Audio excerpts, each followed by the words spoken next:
നമഃ പരമർഷിഭ്യോ നമഃ പരമർഷിഭ്യഃ. ഹരിഃ ഓം. ഉപാസകാനാം യതുപാസനീയം ഉപാത്തവാസം വടശാഖിമൂലേ തദ്ധാവദാക്ഷിണ്യജുഷാ സ്വമൂർത്യാം ജാഗർതു ചിത്തേ മമ ബോധരൂപം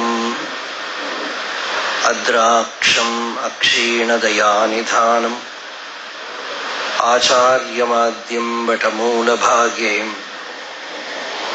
മൗനേന മന്ദസ്മിതഭൂഷിതേന മഹർഷിലോകസ്യ തമോനുദന്തം വിദ്രാവിതാശേഷതമോ ഗണേന മുദ്രാവിശേഷേണ മുഹുർമുനീനാം നിരസ്യമായാം ദയയാ വിധത്തെ ദേവോ മഹാൻ തത്വമസീതി ബോധം. മമാദ്യദേവോ വടമൂലവാസി കൃപാവിശേഷാത് കൃതസന്നിധാനഃ ഓംകാരരൂപാം ഉപദിശ്യ വിദ്യാം ആവിദ്യഗധ്വാന്തമപാകരോതു. സദാശിവസമാരംഭാം ശങ്കരാചാര്യമധ്യമാം അസ്മദാചാര്യപര്യന്താം വന്ദേ ഗുരുപരമ്പരാം. വേദാന്താർത്ഥവിഭാസകായ യതയേ ശാന്തായ സന്യാസിനേ നാനാവാദിനകേന്ദ്രസംഘപവയേ യോഗീന്ദ്രവന്ദ്യായ ച മോഹധ്വാന്തദിവാകരായ ഭഗവത്പാദാഭിതാം ബിഭ്രതേ തസ്മൈ ഭാഷ്യകൃതേ നമോസ്തു സതതം പൂർണ്ണായ ബോധാത്മനെ. അപാര സച്ചിത് സുഖവാരിരാശേഃ യസ്യോർമിമാത്രം ഭുവനം സമസ്തം ഗുഹാഹിതം തം രമണം ഗഭീരം ചിന്താവിഹീനം ഹൃദി ചിന്തയാമി. ദേഹം മൃണ്മയവജ്ജഡാത്മകം അഹം ബുദ്ധിർന തസ്യാസ്ത്യതോ നാഹം തത്തദഭാവസുപ്തിസമയേ സിദ്ധാത്മസദ്ഭാവതഃ. കോഹം ഭാവയുതഃ കുതോ വരധിയാ ദൃഷ്ട്വാത്മനിഷ്ഠാത്മനാം സോഹം സ്ഫൂർത്തിതയാ അരുണാചലശിവഃ പൂർണ്ണോ വിഭാതി സ്വയം. ശോണപ്രഭം സോമകലാവതംസം പാണിസ്ഫുരത്പഞ്ചശരേക്ഷുചാപം പ്രാണപ്രിയം നൗമി പിനാകപാണേഃ കോണത്രയസ്ഥം കുലദൈവതം നഃ. നമാമി യാമിനീനാഥലേഖാലംകൃതകുന്തളാം ഭവാനീം ഭവസന്താപനിർവാപണസുധാനദീം.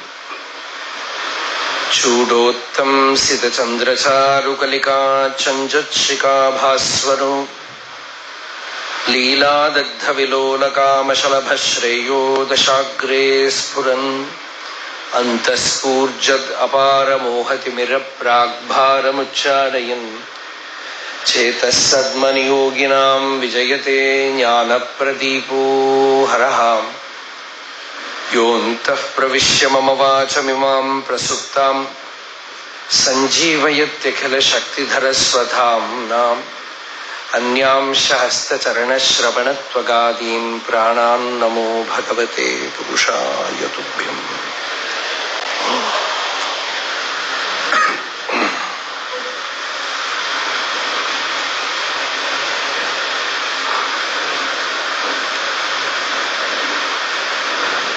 വയലൂർ മഹാദേവ ക്ഷേത്ര സന്നിധിയിൽ പരമ ആദരണീയനായ കൈമുക്ക് തിരുമേനി വേദപരമ്പരയെ സംരക്ഷിച്ചു കൊണ്ടുവരുന്ന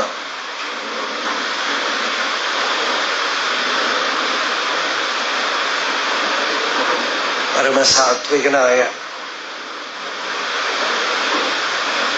തിരുമേനിയുടെ ആഹ്വാനം മാനിച്ച് ആണ് ഇന്ന് നമ്മൾ ഇവിടെ കുറച്ചു നേരത്തെ ഒരു സത്സംഗത്തിനായിട്ട് ഭഗവതാരാധനയ്ക്കായിട്ട് വന്നിരിക്കുന്നത്.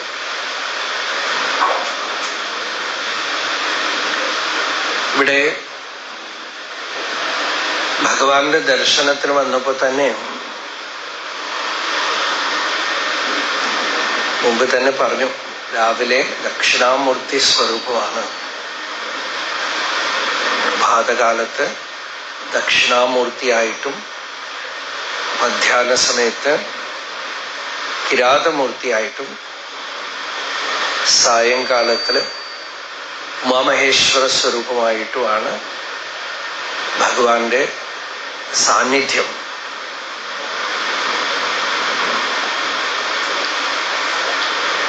മനുഷ്യന് ജീവിതത്തില്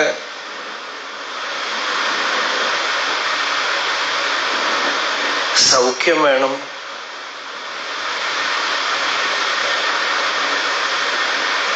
എല്ലാവർക്കും ഉള്ള ആഗ്രഹമാണത്. എല്ലാവരും ആഗ്രഹിക്കുന്ന കാര്യമാണ് സുഖായ ദുഃഖമോക്ഷായ. സുഖമായിട്ടിരിക്കണം, ദുഃഖം വരരുത്. ഇതിനുള്ള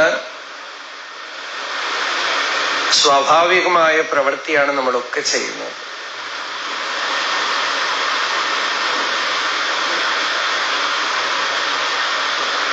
എന്നാൽ ലോകത്തില് മനുഷ്യന് ദുഃഖം ധാരാളം വരുന്നുണ്ട്. സുഖമില്ല എന്ന് പറയില്ല, സുഖമുണ്ടല്ലോ. അതുകൊണ്ടാണ് നമ്മൾ പല വിഷയങ്ങളിലും പ്രവർത്തിക്കുന്നത്. എന്നാൽ ആ സുഖത്തിനോടുകൂടെ ദുഃഖമും വരും.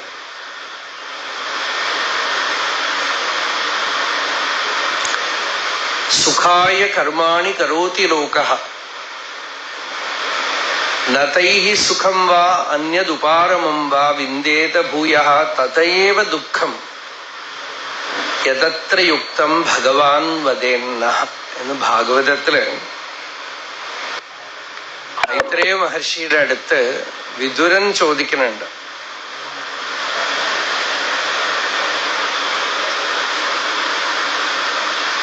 സുഖത്തിനു വേണ്ടി പ്രവർത്തിച്ചിട്ട് എന്തുകൊണ്ട് ഇത്രയധികം ദുഃഖം വരണു? ശാശ്വതമായ സുഖം മനുഷ്യന് എങ്ങനെ കിട്ടും?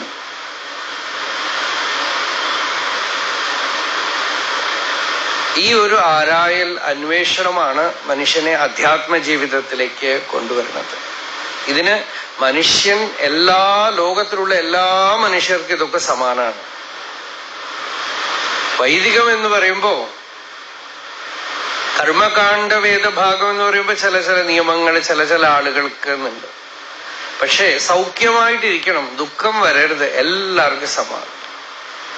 പതഞ്ജലി യോഗസൂത്രത്തിൽ പറഞ്ഞു, അതിനു വേണ്ടിയിട്ടുള്ള കാര്യങ്ങൾ സാർവഭൗമ മഹാവ്രതം.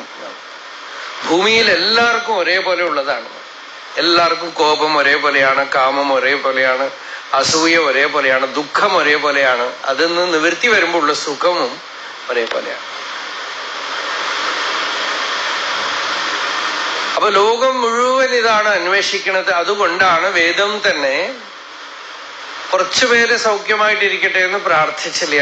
ലോകാഹ സമസ്താഹ സുഖിനോ ഭവന്തു. ലോകത്തിലെ എല്ലാവരും സുഖമായിട്ടിരിക്കട്ടെ എന്നാണ്. മനുഷ്യര് മാത്രല്ല, ദ്വിപദ ചതുഷ്പദ എല്ലാം, 2 കാലിൽ നടക്കുന്നവര്, 4 കാലിൽ നടക്കുന്നവര്, സസ്യലതാദികള്, എല്ലാവർക്കും സൗഖ്യം വരട്ടെ എന്ന്. ഇത് പ്രാർത്ഥനയാണ്. പക്ഷെ അധ്യാത്മ അന്വേഷണം നമ്മൾക്ക് ആ സുഖത്തിനെ അന്വേഷിക്കണം, ശാശ്വതമായ സുഖത്തിനെ അന്വേഷിക്കണം. ആ അന്വേഷണമാണ് അധ്യാത്മം. വേദം എന്ന് പറയുന്നത് തന്നെ അതാണ്. കർമ്മകാണ്ഡ വേദഭാഗത്തും അത് തന്നെയാണ് അന്വേഷിക്കുന്നത്.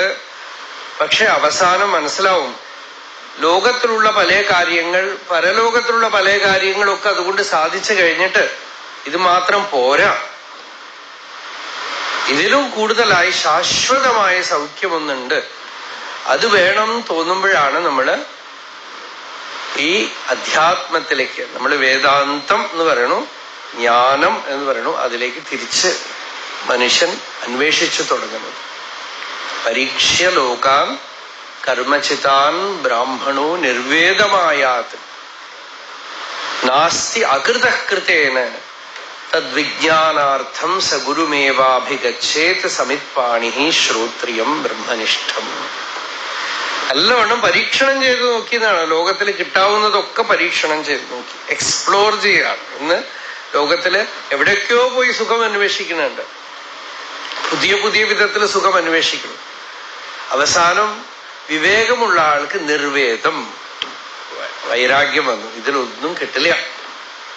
അപ്പോഴാണ് തദ്വിജ്ഞാനാർത്ഥം, ആ സത്യം അറിയാനായിട്ട് ഗുരുമേവ അഭിഗച്ഛേത്, ഗുരുവിനെ സമീപിക്കുന്നു. എങ്ങനെയുള്ള ഗുരു? ശ്രോത്രിയം ബ്രഹ്മനിഷ്ഠം. ശ്രോത്രിയൻ എന്ന് വെച്ചാൽ ശ്രുതി, ശ്രുതി എന്ന് വെച്ചാൽ ഉപനിഷത്ത്, ജ്ഞാനം, വേദാന്തം. വേദാന്തം എന്ന് പറഞ്ഞാൽ വേദത്തിന്റെ അവസാന ഭാഗം എന്നർത്ഥമില്ല, വേദത്തിന്റെ സാരം, വേദത്തിന്റെ താത്പര്യം, ഉപനിഷത്ത്. അപ്പൊ അന്തശബ്ദത്തിനവിടെ അതാണ് അർത്ഥം. അപ്പോ വേദത്തിന്റെ താത്പര്യമായിട്ടുള്ള ജ്ഞാനം അത് നമുക്ക് വേണം, ആത്മജ്ഞാനം വേണം എന്ന് നിശ്ചയിക്കുമ്പോ അത് എന്തെങ്കിലുമൊക്കെ ചെയ്തിട്ട് കിട്ടില്ല. അത് നമുക്കുള്ളില്, നമ്മളുടെ ഉള്ളില് നിത്യസിദ്ധമായിട്ടുള്ള വസ്തുവിനെ അറിയുമ്പോഴാണ് സാധിക്കുക. അങ്ങനെ അറിയുമ്പോഴാണ് മനുഷ്യൻ ഒരു വിവേകി ഗുരുവിന്റെ അടുത്തേക്ക് പോകുന്നത്. പരമേശ്വരൻ ഗുരുവാണ്. ശിവൻ ഗുരുവായിട്ട് വന്നതാണ് ദക്ഷിണാമൂർത്തി. ദക്ഷിണ എന്ന് വെച്ചാൽ തന്നെ നമ്മൾ ധരിക്കുന്നത് എന്താ? തെക്കോട്ട് തിരിഞ്ഞിരിക്കണ മൂർത്തി എന്നല്ലേ? അതിനൊരർത്ഥമുണ്ട്. തെക്കോട്ട് തിരിഞ്ഞിരിക്കുക എന്ന് വെച്ചാൽ തെക്ക് യമന്റെ സ്ഥാനമാണ്. യമനെ അങ്ങോട്ട് നേരിട്ട് നോക്കാൻ ആർക്കും ധൈര്യം ഉണ്ടാവില്ലല്ലോ. സ്വാമി യമനെ അങ്ങോട്ട് നേരിട്ട് നോക്കുകയാണ്. ദക്ഷിണ ശേമുഷി പ്രോക്ത. ദക്ഷിണ എന്ന് വെച്ചാൽ ജ്ഞാനം എന്നർത്ഥം. ജ്ഞാനമാണ് ദക്ഷിണാമൂർത്തിയുടെ സ്വരൂപം. ജ്ഞാനം തന്നെ രൂപമായിട്ടുള്ള, ജ്ഞാനം തന്നെ വടിവമായിട്ടുള്ള, ശുദ്ധ ചൈതന്യം തന്നെ വടിവമായിട്ടുള്ള മൂർത്തിയാണ് ദക്ഷിണാമൂർത്തി. പരമേശ്വരന്റെ ശുദ്ധ സാത്വിക രൂപം ലളിതാ സഹസ്രനാമത്തില് ഈശ്വര തത്വത്തിന് പഞ്ചകൃത്യം പറയുന്നുണ്ട്. എല്ലാവർക്കും അറിയാവുന്ന കാര്യമാണ്. സൃഷ്ടികർत्री ബ്രഹ്മരൂപ, ഗോപ്ത്രി ഗോവിന്ദരൂപിണി, സംഹാരിണി രുദ്രരൂപ, തിരോധാനകരി ഈശ്വരി, സദാശിവ അനുഗ്രഹത, പഞ്ചകൃത്യപരായണ. ഈ സദാശിവ തത്വം, അനുഗ്രഹ തത്വമാണ് ദക്ഷിണാമൂർത്തി. ലളിതാ സഹസ്രനാമത്തിൽ ദക്ഷിണാമൂർത്തി ഉണ്ടോ? ഉണ്ടോ? എവിടെയാ?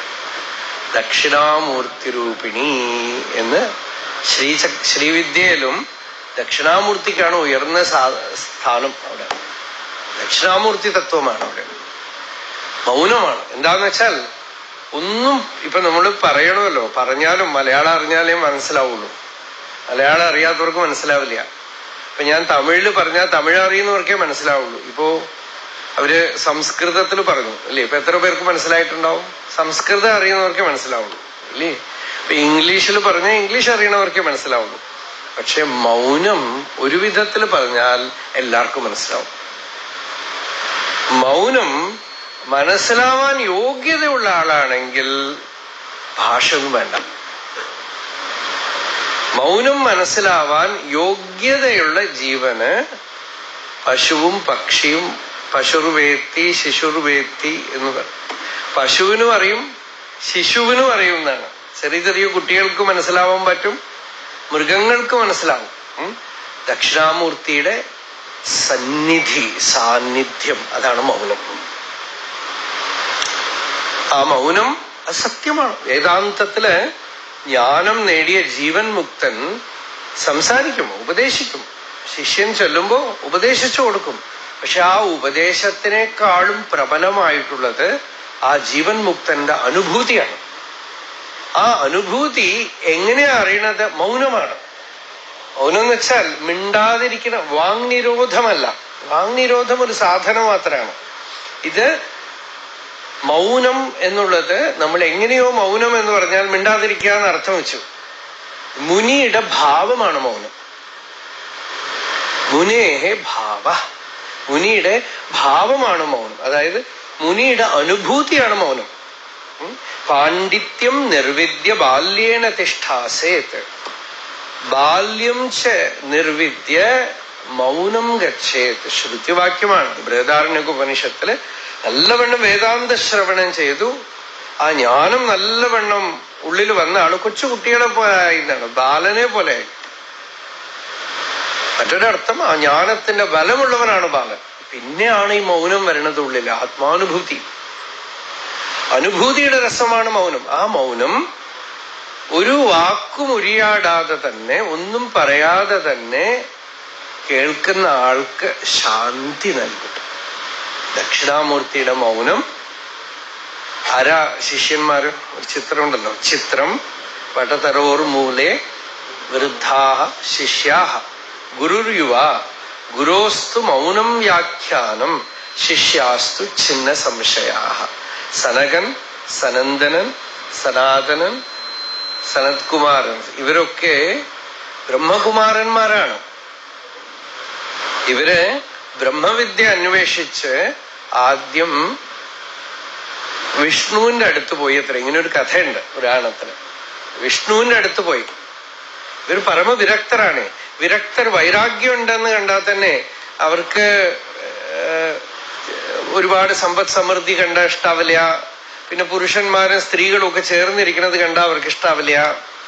അപ്പോ വൈകുണ്ഠത്തിൽ ചെന്നപ്പോ നാരായണൻ ഇങ്ങനെ ആദിശേഷനിൽ സൗഖ്യമായിട്ട് കിടക്കുകയാണ്. മഹാലക്ഷ്മി കാലൊക്കെ പിടിച്ചു കൊടുക്കണുണ്ട്. അത് കണ്ട അയ്യേ, ഇത് ലൗകികൻ, ഇത് ശരിയാവില്ല. ഇദ്ദേഹം തന്നെ ലൗകികത്തിലാണ് ഇരിക്കണത്, നമുക്ക് ശരിയാവില്ല എന്ന് പറഞ്ഞാൽ അവിടുന്ന് പുറപ്പെട്ടു. അപ്പൊ കുറച്ച് ചെന്നപ്പോ ശരി ബ്രഹ്മാവിന്റെ അടുത്ത് പോവാന്ന് പറഞ്ഞ് ബ്രഹ്മലോകത്തിൽ പോയി. അവിടെ ചെല്ലുമ്പോ സരസ്വതി ദേവി വീണ വായിച്ചു. അവിടെയാണ് ആദ്യം പോയത്. അവിടെ ചെന്നപ്പോ സരസ്വതി വീണ വായിക്കുകയും ഇദ്ദേഹം ആസ്വദിക്കുകയും ഒക്കെ ചെയ്തുകൊണ്ടിരിക്കുക. ഇദ്ദേഹം തന്നെ ഈ വിഷയങ്ങളിലൊക്കെയാണ് രമിച്ചുകൊണ്ടിരിക്കുന്നത്. പിന്നെ വിഷ്ണുവിന്റെ അടുത്ത് ചെന്നപ്പോ മഹാലക്ഷ്മി കാൽച്ചോട്ടിലെ ഇത് അതിനേക്കാളും മോശം. എന്നിട്ട് പിന്നെ ശിവന്റെ അടുത്ത് ചെന്നു. അത്രയും അപ്പോ ഉണ്ട് ശിവൻ അർദ്ധനാരീശ്വരനായിട്ടിരിക്കാൻ. അപ്പോ ഇവര് പറഞ്ഞു അവിടെയൊക്കെ രണ്ടെങ്കിലും ഉണ്ടായിരുന്നു, ഇവിടെ രണ്ടും കൂടെ ചേർന്നു. അപ്പൊ അർദ്ധനാരീശ്വരനായിട്ടാണ് ഇരിക്കുന്നത്. അപ്പോ അവിടുന്ന് വേണ്ട, ഇനിയിപ്പോ ത്രിമൂർത്തികളും ഉപദേശിച്ചില്ലെങ്കിൽ ആരും ഉപദേശിക്കും. അപ്പൊ ദേവി ഈശ്വരന്റെ അടുത്ത് പറഞ്ഞു അത്രേ, നോക്കൂ ശിഷ്യന്മാര്, ഗുരു ജ്ഞാനിയായ ഗുരു എങ്ങനെ വേണമെങ്കിൽ ഇരിക്കാം, പക്ഷെ ശിഷ്യന് മനസ്സിലാവണമെന്നില്ലല്ലോ. അപ്പൊ ഗുരുവിന്റെ കരുണ എന്താന്ന് വെച്ചാൽ എങ്ങനെയാണെങ്കിൽ ശിഷ്യന് തൃപ്തി വരുമോ അതുപോലെ ഗുരു ചെന്നിരിക്കണം. എങ്ങനെയാണെങ്കിൽ ഗുരു ശിഷ്യന് ഉപദേശിക്കണമെങ്കിൽ ശിഷ്യന് വിശ്വാസം ജനിക്കണം. ശിഷ്യന് വിശ്വാസം ജനിക്കണമെങ്കിൽ ശിഷ്യന് തൃപ്തിയാവുന്ന രീതിയിൽ ഗുരു അവിടെ ചെന്ന് പ്രത്യക്ഷപ്പെടണം. അങ്ങനെ പറഞ്ഞപ്പോ പരമേശ്വരൻ ഇവരെ അന്വേഷിച്ചു വരുന്ന വഴിയില് ഒരു വടകാനനത്തില്, വടവൃക്ഷത്തിന്റെ ചുവട്ടില്, വലിയൊരു വടവൃക്ഷത്തിന്റെ ചുവട്ടില് ദക്ഷിണാമൂർത്തിയായിട്ട്, യുവാവായിട്ട്, വലത് കാല് ചുവട്ടിൽ വെച്ച് ഇടത് കാലത്തിന്റെ മുകളിൽ വെച്ച്, രണ്ട് പക്ഷുണ്ട് ഇങ്ങനെ ചിന്മുദ്രയോടുകൂടെ, കട്ടവിരല് ഈ ചൂണ്ടുവിരല് അതിലിങ്ങനെ വെച്ച്, ഇതാണ് പൊതുവെ നമ്മള് ചിന്മുദ്ര എന്ന് പറയാം. ഇത് ജീവബ്രഹ്മൈക്യത്തിനെ കാണിക്കുന്ന ചിന്മുദ്രയാണ്. ഇതാണല്ലോ ജീവനെ കാണിക്കുക അല്ലേ? നീ എന്ന് പറയുമ്പോഴിതാണ്, ഞാൻ എന്ന് പറയുമ്പോഴിതാണ്, അവൻ എന്ന് പറയുമ്പോഴിതാണ്. ഈ വിരലാണ് ചൂണ്ടിക്കാണിക്കുന്നത്. അപ്പൊ ഇത് ജീവനെ കുറിക്കുന്നതാണ്. ഈ തള്ളവിരല് ഇതുകൊണ്ടൊന്നും ചെയ്യാൻ പറ്റില്ല, പക്ഷെ ഇത് കൂടാതെ ഒന്നും ചെയ്യാൻ ഒക്കില്ല. അതുകൊണ്ടാണ് ദ്രോണാചാര്യര് ഇത് മുറിച്ചു വാങ്ങിച്ചത്. കാരണം ഇത് ഇല്ലാതെ ഒരു ജോലിയും ചെയ്യാൻ ഒക്കില്ല. പക്ഷെ ഇത് തനിച്ചൊന്നും ചെയ്യില്ല. അതാണ് ഇത് ബ്രഹ്മത്തിനെ കുറിക്കുന്നതാണ്. വേദത്തിൽ ഇതിന് ഒരുപാട് പ്രാധാന്യം ഉണ്ടല്ലോ അല്ലേ? എന്താ എന്തെങ്കിലും എടുക്കുന്നുണ്ടോ? അങ്കുഷ്ടമാത്ര പുരുഷോങ്കുഷ്ടഞ്ച സമാശ്രിത ഈശസർവസ്യ ജഗതഃ പ്രഭു പ്രീണാതി വിശ്വഭു. അപ്പൊ അങ്കുഷ്ടത്തിന് ചില ആയുർവേദ സമ്പ്രദായമൊക്കെ ഉണ്ട്. ചില വ്യാധിക്കൊക്കെ രുദ്രൻ ചൊല്ലി ഇതിന് അഭിഷേകം ചെയ്യാന്നാവും. അങ്ങനെ ഇതൊന്നും വിധി എഴുതി വെച്ച വിധിയല്ല. അങ്ങനെ ചില യോഗരഹസ്യം അറിയണവരൊക്കെ അങ്ങനെ പറഞ്ഞുകൊടുത്ത് ചില വ്യാധികളൊക്കെ മാറുകയൊക്കെ ഉണ്ടായിട്ടുണ്ട്. അപ്പോ സകല നാഡീസ്ഥാനമാണിത്. അപ്പൊ ഇതിലേക്ക് കൈ ഇങ്ങനെ വെച്ച് ചിന്മുദ്ര, ദക്ഷിണാമൂർത്തിയുടെ രൂപം, ജീവബ്രഹ്മൈക്യമാണ് അത് കുറിക്കാം. അങ്ങനെ ദക്ഷിണാമൂർത്തിയായിട്ട് 16 വയസ്സ് യുവാവായിട്ട് സനകസനന്ദനാദികൾ പോകുന്ന വഴിയിൽ ഭഗവാൻ ഇരിക്കുകയാണ്. നോക്കൂ, ഇതൊരു അലൗകിക രൂപം. ഞങ്ങൾക്ക് തിരുവണ്ണാമലയില് ഇതേപോലെ തെക്കുവശത്ത് എന്ന് വെച്ചാൽ ഇപ്പൊ രമണാശ്രമമൊക്കെ തെക്കുവശത്താണ് മലയുടെ. അവിടെ മുകളില് അവിടത്തെ വിശ്വാസം ഐതിഹ്യമാണ്, അരുണാചല രൂപത്തിൽ ശിവനുണ്ട്. അരുണാചലത്തില് തെക്കുവശത്ത് വടവൃക്ഷത്തിന്റെ ചുവട്ടില് ദക്ഷിണാമൂർത്തിയായിട്ട് അരുണഗിരി യോഗി എന്നാണ് അവിടെ പേര്. ആ അരുണഗിരി യോഗിയായിട്ട് ഭഗവാൻ എപ്പോഴും സന്നിധാനം ചെയ്യണമെന്നാണ്. പിന്നെ ചുവട്ടില് സാധാരണ മനുഷ്യർക്ക് കാണാവുന്ന രീതിയിൽ എപ്പോഴും സിദ്ധന്മാരായിട്ട് ഭഗവാൻ ഉണ്ടാവും. ഇങ്ങനെ 3 രൂപമാണ്. ഒന്ന് മലയായിട്ട്, ലിംഗമായിട്ട്, 2 അരുണഗിരി യോഗിയായിട്ട്, 3 കാണുന്ന രീതിയിലുള്ള സിദ്ധന്മാരായിട്ട്. ഇങ്ങനെ അരുണാചലത്തിൽ അത് പ്രസിദ്ധമാണ്. അപ്പോ ഈ സനകാദികൾ പോകുന്ന വഴിയില് ദക്ഷിണാമൂർത്തി ഇവർക്ക് ഉപദേശം ചെയ്യാനായിട്ടിരുന്നു. നമ്മൾ കേട്ടിട്ടുള്ളത് സനകാദികള് ചെന്നു ചോദ്യം ചോദിച്ചു. ദക്ഷിണാമൂർത്തി ഒന്നും മിണ്ടിയില്ല. മൗനമായിട്ട് മൗനവ്യാഖ്യാ പ്രകടിത പരബ്രഹ്മതത്വം യുവാനം വർഷിഷ്ടാന്തേ വസത് ഋഷിഗണൈഃ ആവൃതം ബ്രഹ്മനിഷ്ഠൈഃ ആചാര്യേന്ദ്രം കരകലിത ചിന്മുദ്രം ആനന്ദരൂപം സ്വാത്മാരാമം മുദിതവദനം ദക്ഷിണാമൂർത്തിമീടെ. ഇങ്ങനെയാണ് ദക്ഷിണാമൂർത്തിയെ നമ്മൾ സ്തുതിക്കാം. മൗനവ്യാഖ്യാനമാണ്. ഗുരു ഇവിടെ ചിത്രം വടതരോർമൂലേ വൃദ്ധാ ശിഷ്യ ഗുരുർയുവ. ഗുരു ആദ്യം മൗനവ്യാഖ്യാനമല്ല ചെയ്തതെന്നാണ്. കുറെ ദിവസം ശിഷ്യന്മാര് ചോദിച്ചു, ഗുരു ഉത്തരം പറഞ്ഞു. ശിഷ്യന്മാര് ചോദിച്ചു, ഗുരു ഉത്തരം പറഞ്ഞു.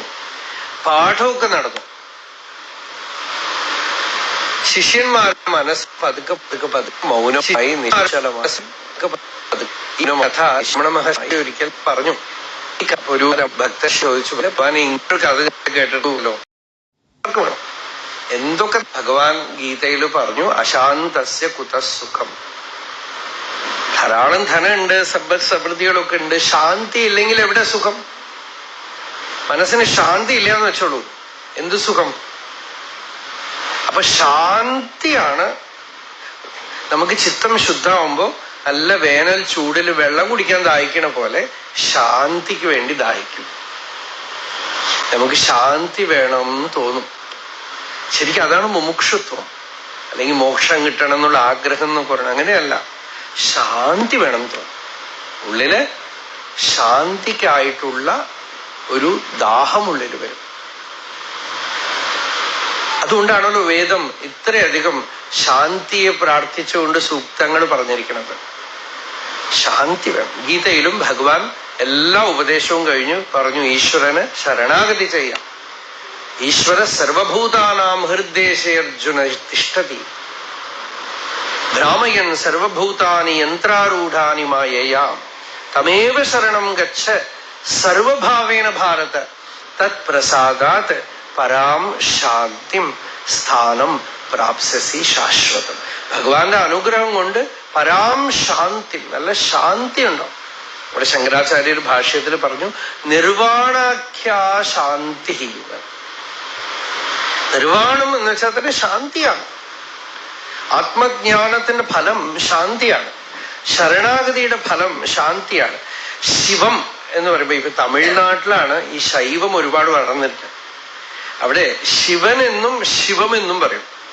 ശിവ എന്ന് പുല്ലിംഗത്തിൽ പറഞ്ഞാൽ അത് സഗുണസാകാരമായ ആരാധനാമൂർത്തിയായ പരമേശ്വരനാണ്. ശിവം എന്ന് പറയുമ്പോ അത് ബ്രഹ്മമാണ്. ഉപനിഷത് പ്രസിദ്ധമായ വാക്യമാണത്.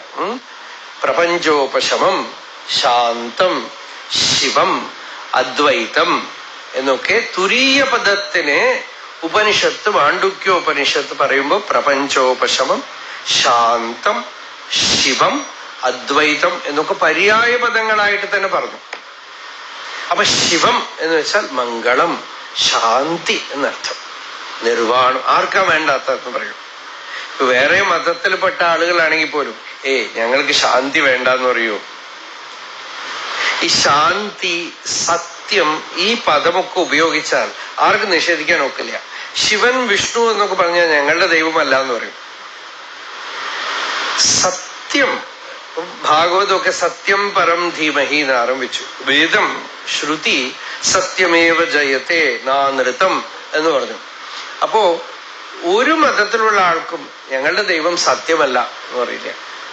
ആ പേര് എല്ലാവർക്കും സമാനാണ്. ഞങ്ങൾക്ക് ശാന്തി വേണ്ട ആർക്കും പറയാൻ ഒക്കില്ല. കാരണം എല്ലാവർക്കും വേണം. ഞങ്ങൾക്ക് സൗഖ്യം വേണ്ട നാസ്തികന് പോലും പറയാൻ പറ്റില്ല. നാസ്തികമൊക്കെ പറയാം. നാസ്തികൻ പോലും പറയണത് എന്താന്ന് വെച്ചാൽ നാസ്തികവാദമാണ് സത്യം, അല്ലേ? നാസ്തികവാദമാണ് സത്യം. ആ സത്യത്തിനെയാണ് ഞങ്ങൾ പറയണത്.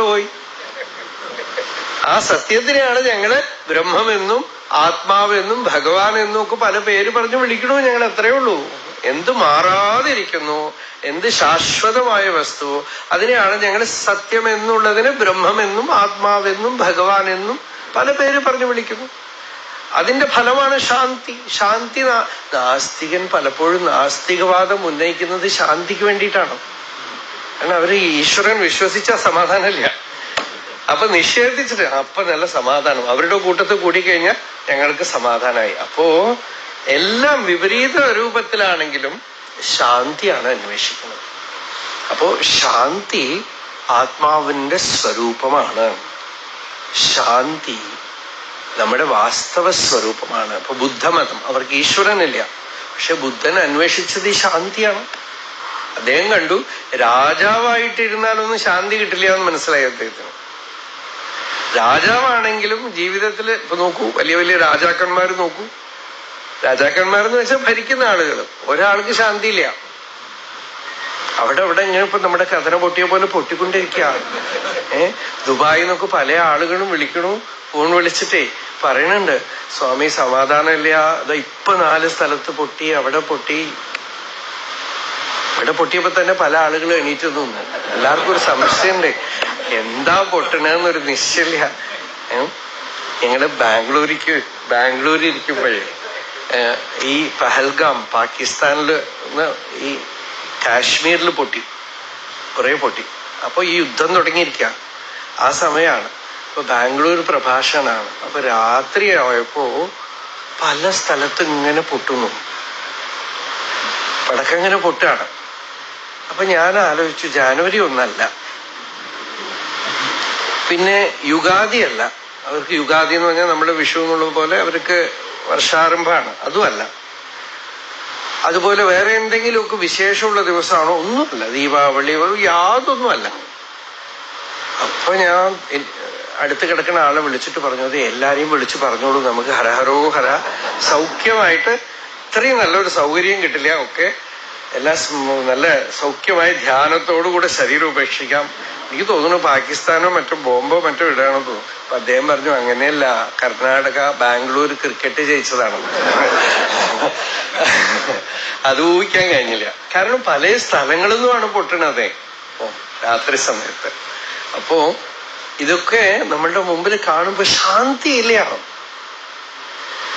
പണം കൊണ്ടൊന്നും ശാന്തിയില്ല. എൻ്റെ അടുത്ത് കഴിഞ്ഞ ആഴ്ച ഒരാള് കാണാൻ വന്നിരുന്നു. അപ്പൊ അദ്ദേഹം പറഞ്ഞു, ഞങ്ങൾക്ക് വലിയ വീടുണ്ടായിരുന്നു, ധാരാളം പണം ഉണ്ടായിരുന്നു. എവിടെയാന്ന് വെച്ചാല് കറാച്ചിയില്, പാകിസ്ഥാനില്. അദ്ദേഹം പറയണം, അദ്ദേഹത്തിന് ഇപ്പൊ 85 വയസ്സോ മറ്റായി. അദ്ദേഹം പറയണത് സ്വാതന്ത്ര്യത്തിന് മുമ്പ് എന്റെ അച്ഛനും ഞാനും എന്റെ അമ്മയും എന്റെ സഹോദരന്മാരും ഒക്കെ കൂടെ ഒരു കർച്ചീഫ് പോലും എടുക്കാതെ അവിടുന്ന് മൈലുകളോളം നടന്ന് എവിടെയോ വന്ന് ട്രെയിനിൽ കയറുമ്പോഴും പേടിയാണ് കൊന്നുകളയോ എന്ന്. കാരണം ഹിന്ദുക്കൾക്ക് അവിടെ താമസിക്കാൻ പറ്റില്ല. അത്രയും ദൂരമൊക്കെ നടന്ന് ഒരു പൈസ പോലും എടുക്കാതെ ഇങ്ങടേക്ക് വരേണ്ടി വന്നു.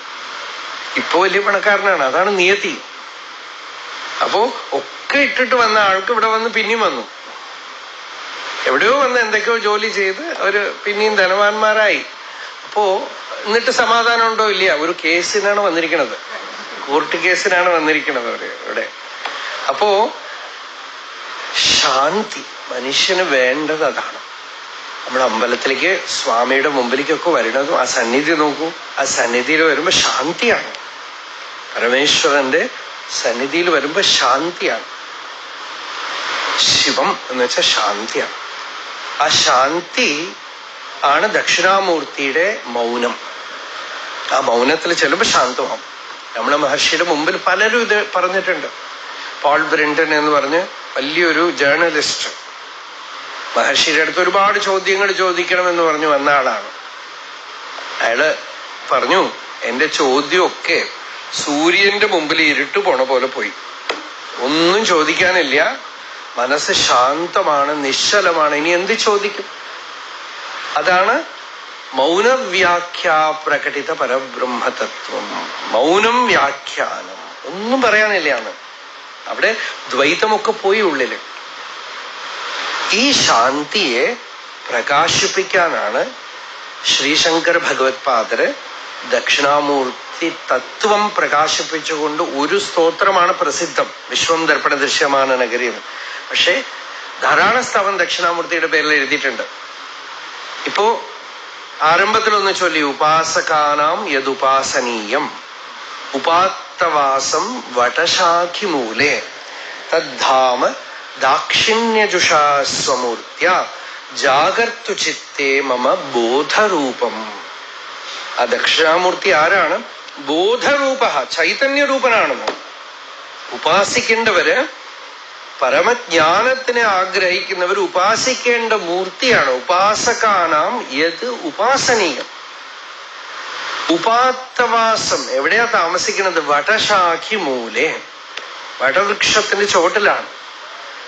ദാക്ഷിണ്യജുഷാസ്വമൂർത്തിയ. ദാക്ഷിണ്യം എന്ന് വെച്ചാൽ കരുണ, കൃപ, ഈശ്വരന്റെ കൃപ, ഈശ്വരന്റെ കരുണ, ഗുരുവിന്റെ കരുണ ആണ് ജ്ഞാനം.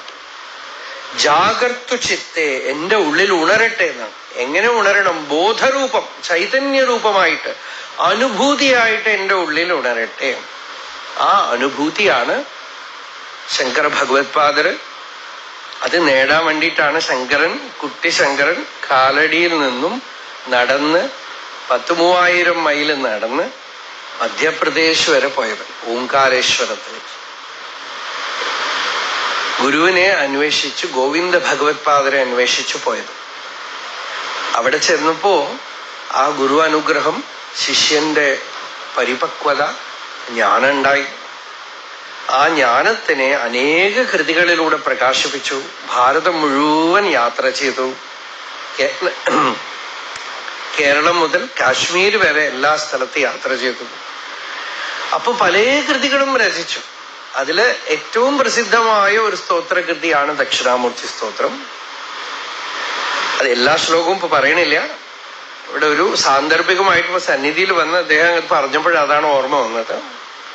ദക്ഷിണാമൂർത്തി സ്തോത്രത്തില് അതൊരു വളരെ വളരെ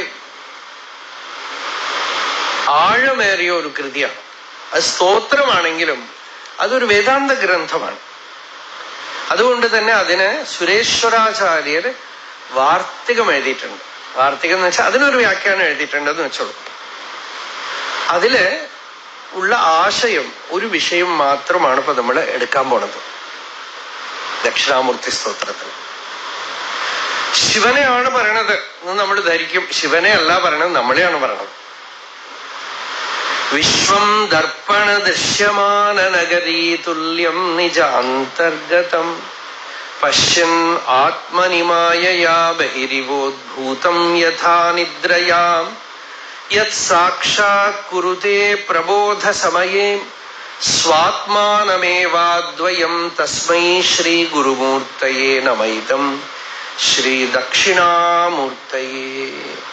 ഈ വിശ്വം, നമ്മുടെ മുമ്പിൽ കാണുന്ന ഈ ജഗത്ത് എന്ന് വെച്ചാൽ നമ്മുടെ ജീവിതം ദർപ്പണ ദൃശ്യമാന നഗരീ തുല്യം, കണ്ണാടിയിൽ കാണുന്നത് പോലെയാണെന്ന്. ഒരു നഗരം കണ്ണാടിയിൽ കാണുന്ന പോലെ നമ്മൾ മുമ്പിൽ കാണുന്നതൊക്കെ നമ്മളുടെ ഉള്ളിലുള്ളതൊക്കെ പുറത്ത് പ്രതിബിംബിച്ച് കാണുകയാണ്. ഇതിന്റെ താല്പര്യം എന്താന്ന് വെച്ചാൽ നമ്മുടെ ചുറ്റുമുള്ളവരൊക്കെ നമ്മളുടെ പ്രതിഫലനാണ്. ഈ ഒരു ആശയം വളരെ വളരെ പ്രായോഗികമാണ്. ചിലപ്പോ ചില ആളുകൾ പറയും, എനിക്ക് എന്തിനാ ഇങ്ങനെ ഒരു ഭാര്യ, എനിക്ക് എന്തിനാ ഇങ്ങനെ ഒരു ഭർത്താവ്, എന്റെ മകൻ എന്താ ഇങ്ങനെയെന്നൊക്കെ ചോദിക്കും. നമ്മളുടെ തന്നെ റിഫ്ലക്ഷനാണ്, പ്രതിബിംബമാണ്. അതിന് കറസ്പോണ്ടിങ് ആയിട്ട് എന്തെങ്കിലുമൊക്കെ നമ്മളുടെ ഉള്ളിൽ ഉണ്ടാവും. ഇല്ലാതെ ആ രൂപം നിങ്ങളുടെ അടുത്ത് കണക്ട് ആവില്ല. നിങ്ങൾ പുറത്ത് കാണുന്നതൊക്കെ തന്നെ നിങ്ങളുടെ തന്നെ രൂപമാണ്. നിങ്ങളുടെ ഉള്ളിൽ അത് ശരിയായാൽ പുറത്ത് ചിലപ്പോൾ നിങ്ങൾ അവിടുന്ന് പോയി പോകും, അല്ലെങ്കിൽ അവര് പോയി പോകും, അറിഞ്ഞു പോകും. അപ്പൊ വിശ്വം മുഴുവൻ ദർപ്പണ ദൃശ്യമാന നഗരി, കണ്ണാടി പോലെയാണ്. എന്തൊക്കെ പുറത്ത് നടക്കണോ അതൊക്കെ നമ്മൾ അർഹിക്കുന്നതാണ്. നമ്മളുടെ ഉള്ളിൽ അതിനുള്ളൊരു കാര്യം. അപ്പൊ ഇതെല്ലാം ഇപ്പൊ നമുക്ക് വിഷയം. അപ്പൊ വിശ്വം കാണപ്പെടുന്നതാണ് വിശ്വം. ഈ വിശ്വത്തിനെ കാണുന്ന ആള് ഞാനാണ്. ഇപ്പൊ വിഷയം ഞാനാണ്, എന്നെ കുറിച്ചാണ് ഇപ്പൊ വിഷയം. ഈ ഞാൻ ആരാണ്? ഇതാണ് ശ്രുതി അവസാനം വന്നതേ. പ്രപഞ്ചം, വിശ്വം, ലോകത്തിനെയൊക്കെ വിട്ടിട്ട് അവനവനിലേക്ക് വരാം. നമുക്ക് ഉറപ്പായിട്ടുള്ള കാര്യം അതാണ്. ഈശ്വരൻ ഇല്ല, ഉണ്ട് എന്നൊക്കെ പറയാം. അവനവനെ ആർക്കും നിഷേധിക്കാൻ നോക്കില്ല. എല്ലാവർക്കും ഞാനുണ്ട് എന്നുള്ള അനുഭവം ഉണ്ട്. അത് ആർക്കും നാസ്തികൻ ആസ്തികൻ ഒന്നും പ്രശ്നമില്ല, എല്ലാവർക്കും ഉണ്ട്. പക്ഷെ ഞാൻ ആരാണ്? എന്റെ സ്വരൂപം എന്താ? ഉപാസനകളൊക്കെ കഴിഞ്ഞിട്ടും ശ്രുതി പറയണത് ഇതാണ്. നേതം യതിതം ഉപാസത. നീ ഉപാസിക്കുന്ന എന്തുള്ളത് കൊണ്ടാണോ ഉപാസിക്കുന്നത്, ഈ ഉപാസന ചെയ്യുന്നവൻ ആരാണ്? മരിച്ചുപോയി എന്ന് പറയണം. ആരും മരിച്ചുപോയി. നോക്കൂ, ഭാഗവതത്തില് ഹിരണ്യാക്ഷൻ മരിച്ചവിടെ കിടക്കുന്നു. ഒരു കഥയാണ്. നമ്മൾ ഈ ഹിരണ്യകശിപു മണ്ടനാണെന്നൊന്നും വിചാരിക്കരുത്. അവരൊക്കെ നല്ല അറിവുള്ളവരാ. അപ്പൊ ഇവര് കരയുക, എല്ലാരും അസുരന്മാരൊക്കെ. അപ്പൊ ഹിരണ്യകശിപു ചോദിക്കുക, എന്തിനാ കരയണ? ഹിരണ്യാക്ഷൻ മരിച്ചുപോയി. അപ്പൊ ഹിരണ്യകശിപു പറയും, ഹിരണ്യാക്ഷനിൽ എവിടെ കിടക്കണ? ഡെഡ് ബോഡി അവിടെ ഉണ്ട്. ഹിരണ്യാക്ഷനിൽ എവിടെ കിടക്കണത്? അല്ല, അതിന്റെ ഉള്ളിലുള്ളത് പോയി. അതറിഞ്ഞാ നീ കരയില്ലല്ലോ. അയാള് പറയാ, അയാള് വൈകുണ്ഠത്തുനിന്ന് വന്ന ആളാണേ, നമ്മളെ പോലെയൊന്നുമല്ല. 3 ജന്മമേ ഉള്ളൂ, തിരിച്ചുപോയി.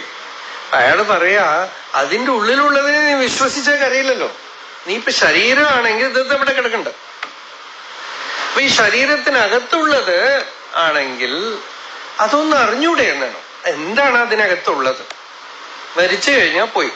ഏത് രൂപം, രസം, ഗന്ധം, ശബ്ദാൻ, സ്പർശാൻ, മൈഥുനാൻ ഏതേനൈവ വിജാനാതി കിമത്ര പരിശിഷ്യത്തെ ഏതദ്വൈ തത്. കഠോപനിഷത്ത് മന്ത്രമാണ്. രൂപം, രസം, ഗന്ധം, ശബ്ദം, സ്പർശം, മൈഥുനം, ഇതൊക്കെ ഇന്ദ്രിയങ്ങൾ കൊണ്ട് അറിയണു. അറിയുന്നവനാരാ?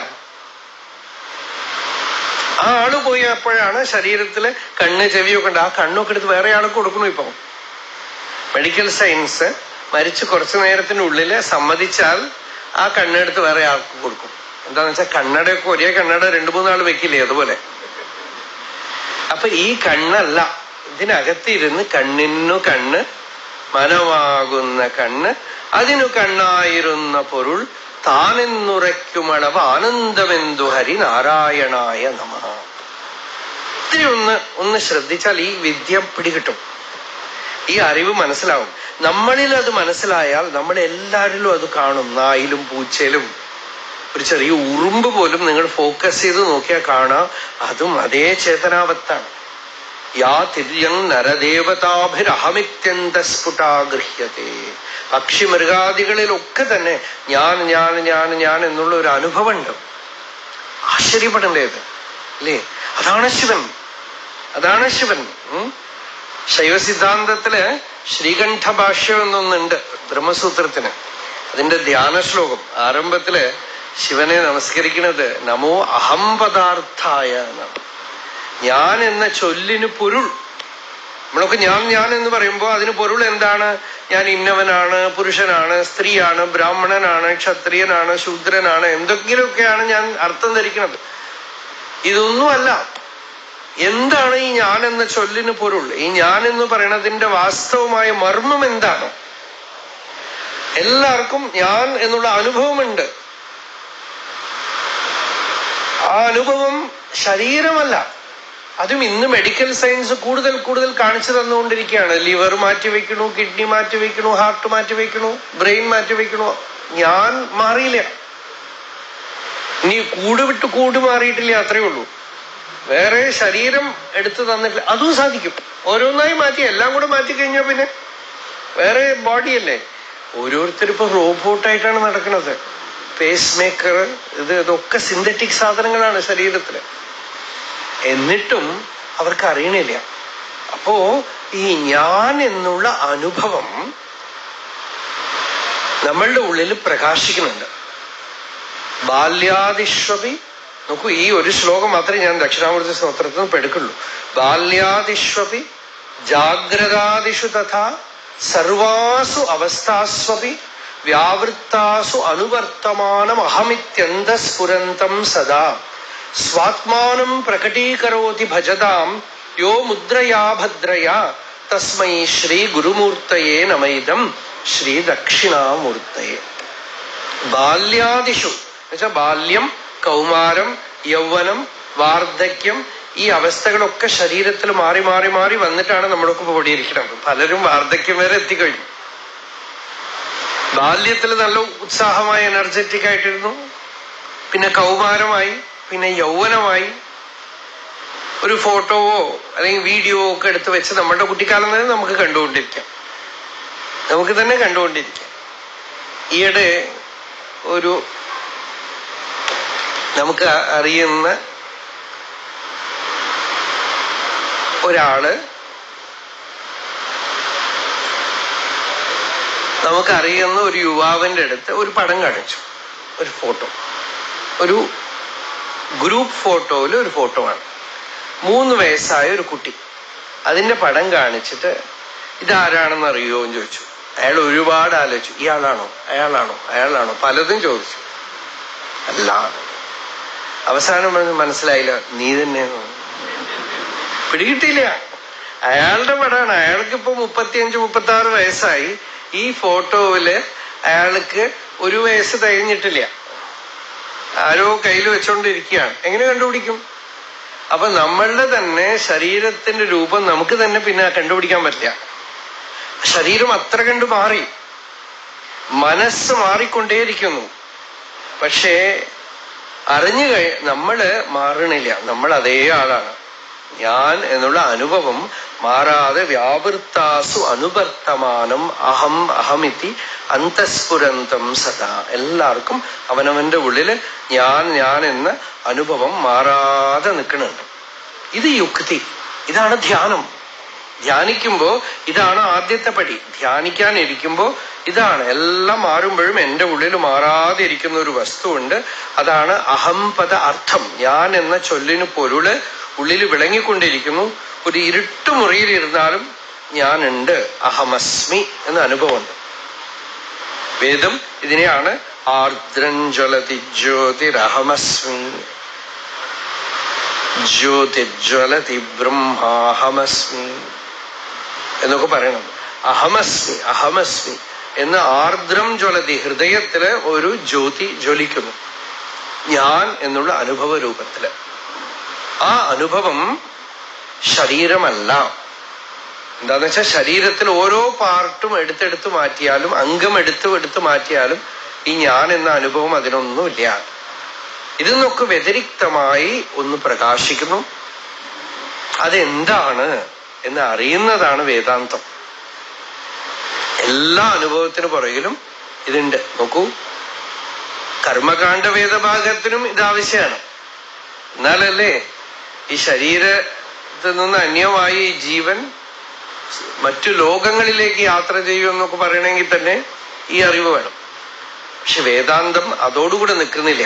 അവിടെ ശുദ്ധ ചൈതന്യമാണത്, നിത്യമുക്തമാണ്, ജനന മരണാധിഹീനമാണെന്നൊക്കെ അതിനെ ബ്രഹ്മം എന്ന് പറയുന്നു. അതിനെയാണ് ശിവം എന്ന് പറയുന്നത്. അതിനെ ഉപദേശിച്ച് നമുക്ക് പ്രകാശിപ്പിച്ചു തരാനാണ് ദക്ഷിണാമൂർത്തി. നമ്മൾക്ക് അത് നമ്മൾ വിചാരം ചെയ്യണം. ഈ ദേഹം ഞാനല്ല. ദേഹത്തിന് ഉള്ളില് ഞാൻ എന്ന അനുഭവത്തിൽ തോന്നുന്നത് എന്താണ്? നമ്മളുടെ ശ്രദ്ധ കുറച്ചു നേരം ജപം ചെയ്ത് കഴിഞ്ഞാല് എപ്പോഴെങ്കിലുമൊക്കെ ഉള്ളിലൊന്ന് ചോദിക്കണം, ഈ ജപിക്കുന്ന ആളാരാ? ഊണ് കഴിക്കുമ്പോ നമ്മുടെ പരിശോധനമൊക്കെ ചെയ്ത് കഴിഞ്ഞിട്ട്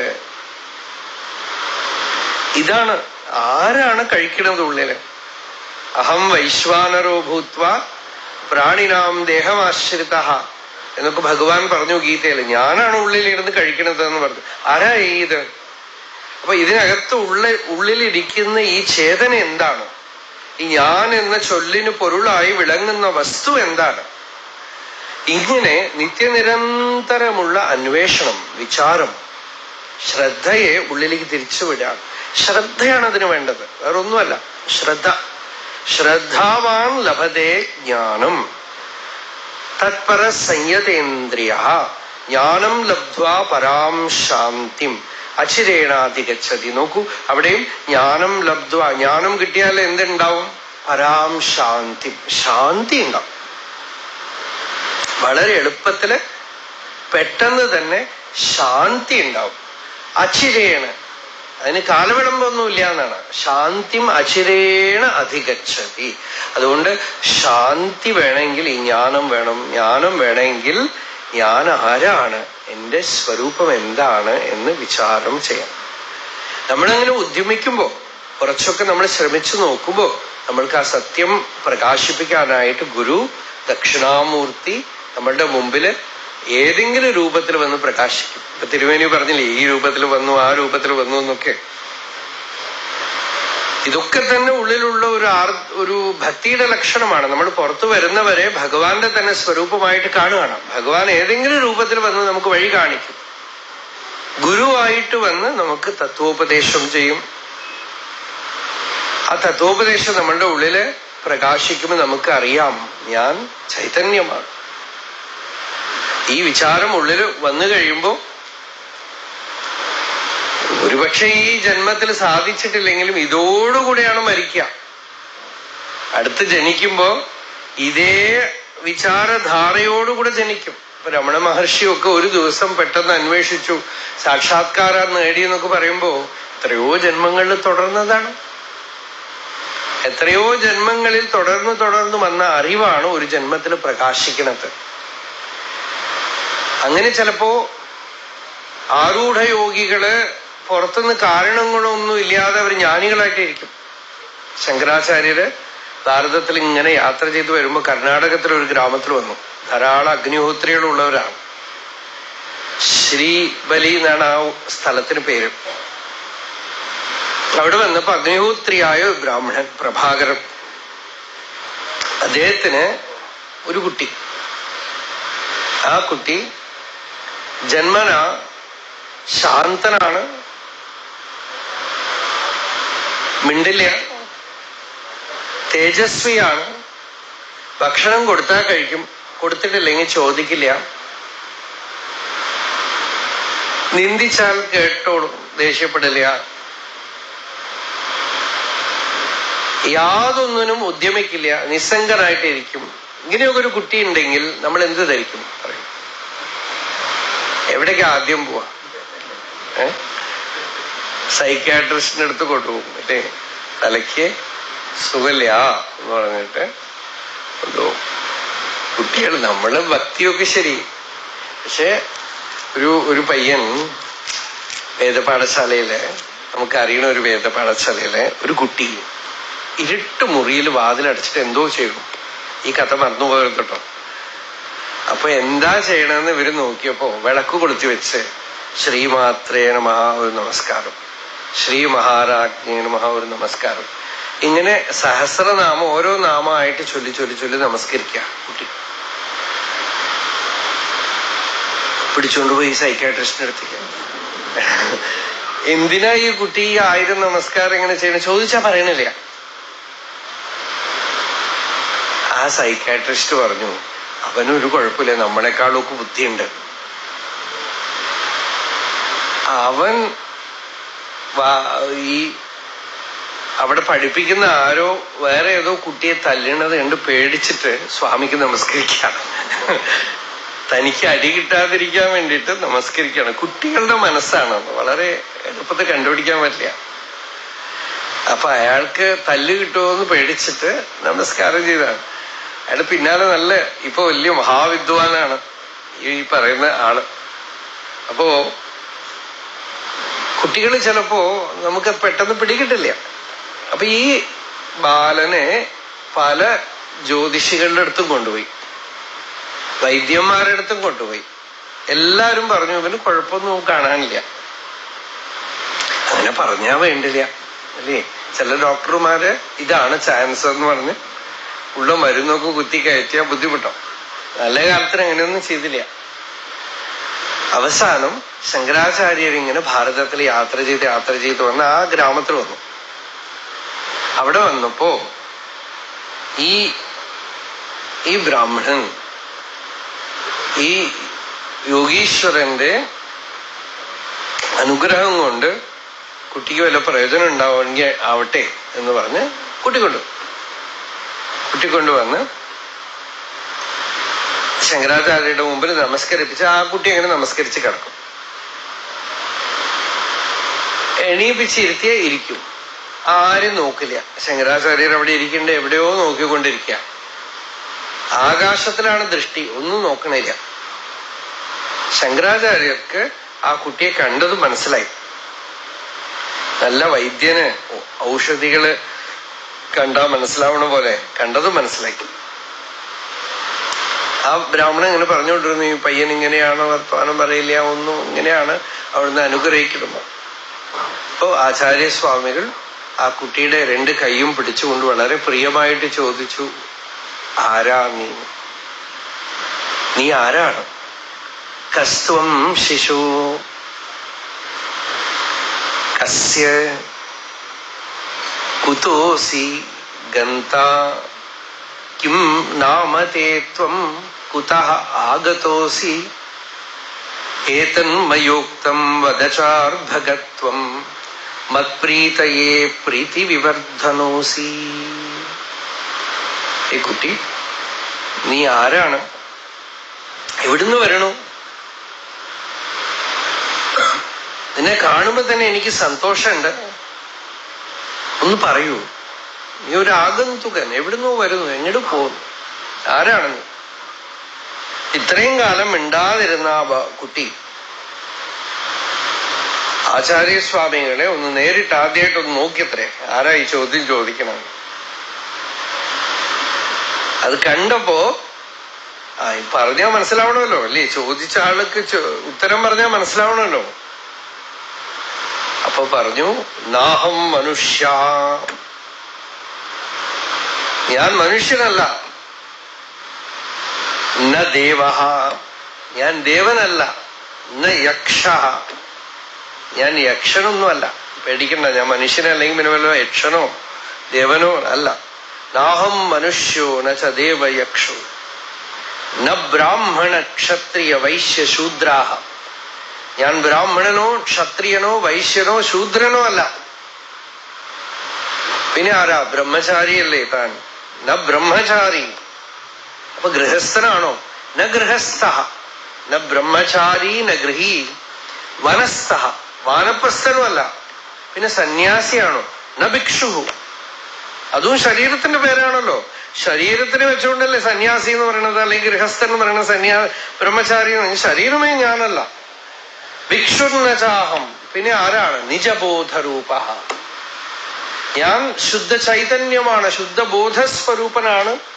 നിമിത്തം മനഃചക്ഷുരാദി പ്രവൃത്തൗ നിരസ്താഖിലോപാധിരാകാശകൽപ രവിർലോകചേഷ്ടാ നിമിത്തം യഥാ യസ്സ നിത്യോപലബ്ധി സ്വരൂപോഹമാത്മാ.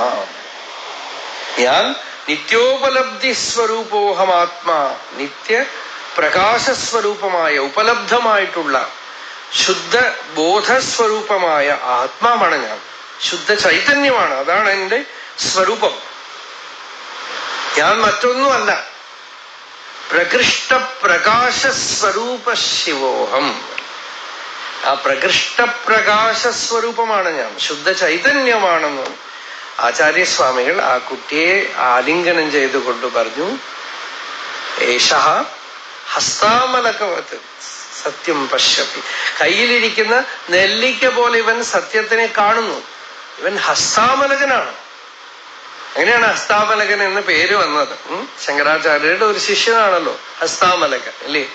അപ്പൊ നമ്മൾക്ക് തോന്നും, നമ്മളിങ്ങനെയൊന്നും ജനിച്ചിട്ടില്ല ജ്ഞാനത്തോടുകൂടെ, നമുക്ക് വല്ല വഴി ഉണ്ടാവോ, നമുക്ക് എങ്ങനെയെങ്കിലുമൊക്കെ ജ്ഞാനം വരുമെന്ന് ചോദിച്ചാൽ തന്നെ ശങ്കരാചാര്യരുടെ മറ്റൊരു കഥയും കൂടെ പറഞ്ഞ് നമ്മൾക്ക് അവസാനിപ്പിക്കാം.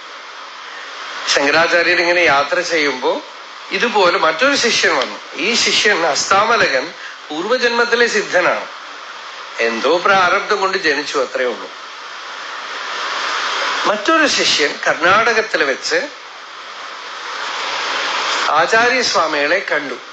പരമഭക്തൻ, അപരിമിതമായ ഭക്തി ഉണ്ടായി ഗുരുവിനെ കണ്ടപ്പോ. ചില ആളുകൾ അങ്ങനെയാണ്, അവർക്ക് ഗുരുവിന്റെ ഒരു ദർശനം കിട്ടിയാൽ മതി, അതോടുകൂടെ അവര് ലോകം മറന്നുപോകും. അപരിമിതമായ ഭക്തി ഉണ്ടായി. ഗിരി എന്നാണ് ആ കുട്ടിക്ക് പേര്.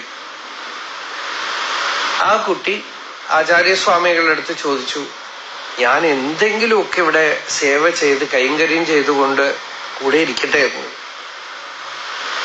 ആചാര്യസ്വാമിയോട് പറഞ്ഞു, ചിരിച്ചുകൊണ്ട് പറഞ്ഞു. കാരണം അയാളെ കണ്ടപ്പോ മനസ്സിലായി. കാരണം ഗീതാഭാഷ അവസാനമാകുമ്പോ ശങ്കരാചാര്യർ പറയുന്നുണ്ട്, ഭക്തി ഒന്നുണ്ടെങ്കിൽ തന്നെ എല്ലാം വരും എന്നാണ്.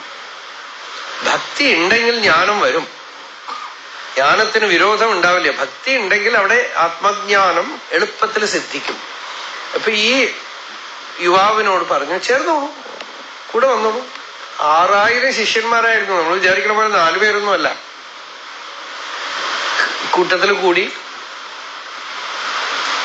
യാത്ര ആരംഭിച്ചു. പോകുന്ന സ്ഥലത്തൊക്കെ ഈ പയ്യന് നിസർഗമായി കൈങ്കര്യം, സേവ അയാൾക്കുണ്ട്. നമുക്ക് ഭക്തിയുടെ ഏറ്റവും നല്ല ഒരു പാർട്ട് ഈ സേവയാണ്. മറ്റുള്ളവർക്ക് വേണ്ടി എന്തെങ്കിലുമൊക്കെ ചെയ്തു കൊടുക്കുക, മറ്റുള്ളവർക്ക് വേണ്ടി എന്തെങ്കിലും, ഗുരുവിന് മാത്രമല്ല ഗുരുവിന്റെ മറ്റു ശിഷ്യന്മാർക്ക് സേവ ചെയ്തു കൊടുക്കും. ഒരാഗ്രഹവുമില്ല, യാതൊരു ആഗ്രഹവുമില്ല. അങ്ങനത്തെ ഭക്തന്മാരുടെ അടുത്ത് ഗുരുവിന് വളരെ വളരെ പ്രിയം തോന്നും. കാരണം ഇവര് ഗുരുവിന്റെ അടുത്തും ഒന്നും ചോദിക്കില്ല, യാതൊരു വിഷയവും അവർക്ക് ആഗ്രഹമില്ല. അവർക്ക് വലിയ ശാസ്ത്രജ്ഞാനമൊന്നും വേണമെന്നില്ല, സിമ്പിൾ ആയിട്ടുള്ള ഭക്തി.